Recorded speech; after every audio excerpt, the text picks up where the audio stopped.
Herkese merhabalar, kanalıma hoş geldiniz. Boğaz ağrısına çok iyi gelen jelibon kıvamında muhteşem pastiller yapıyoruz. Öksürük ve boğaz ağrınız varsa veya boğaz ağrısı olacağını hissettiğiniz anda bu karışımdan yaparak tüketebilirsiniz.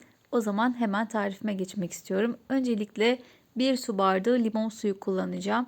Tabii ki limon suyu için taze sıkılmış limon sularından faydalanacağız. Eğer markette satılan hazır limon sularından olur mu diye soracak olursanız olmaz arkadaşlar.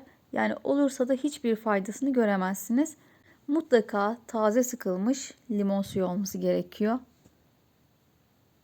Şimdi güzelce limonlarımı hızlı hızlı sıkıyorum ki tarifin en önemli aşamasına geçebileyim. Eğer portakal varsa portakaldan da yapabilirsiniz arkadaşlar. İlla limondan yapmanız şart değil bu arada. Portakal, limon, mandalina gibi meyvelerden de yapabilirsiniz. Şimdi tencereme 1 su bardağı limon suyunu ekledim. Üzerine 1 tatlı kaşığı tepeleme toz zencefil ekliyorum. 1,5 tatlı kaşığı toz zerdeçal ekliyorum şimdi de. Bu arada zerdeçal da çok güzel bir renk veriyor. 1 çay kaşığı da karabiber ekliyorum. Karabiberi kesinlikle eklemeniz gerekiyor. Çünkü zerdeçalın içindeki o kurkumin adındaki maddeyi açığa çıkartması için karabiber gerekli arkadaşlar. 1,5 yemek kaşığı da nişasta ekliyorum. Mısır veya buğday hiç fark etmez. Şimdi devamlı karıştırarak muhallebi kıvamından biraz daha yoğun kıvamda bir karışım elde edeceğim.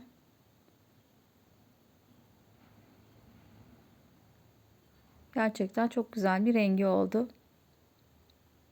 Mutlaka yapın arkadaşlar. Eğer çocuğunuz varsa çocuklarınıza da gönül rahatlığıyla kullanabilirsiniz bu tarifi.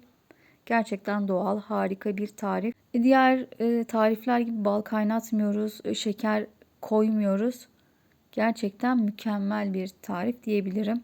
Şimdi karışımım pişti arkadaşlar. Birazcık ılımasını bekledim. Ilıdıktan sonra 2 yemek kaşığı tepeleme bal ekliyorum. İlla bal eklemeniz şart değil. Pekmez gibi doğal tatlandırıcılar da kullanabilirsiniz.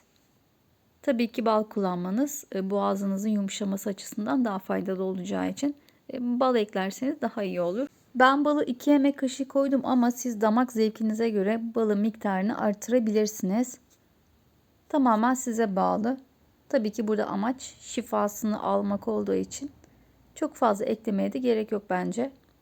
Şimdi yağlı kağıt sermiş olduğum fırın tepsim var. Fırın tepsinin üzerine birer tatlı kaşığı kadar yuvarlak olacak şekilde yağlı kağıdın üzerine döküyorum. Eğer şekilli şukullu bir şeyler yapmak istiyorsanız sıkma torbasında şekil vererek de aynı işlemi yapabilirsiniz.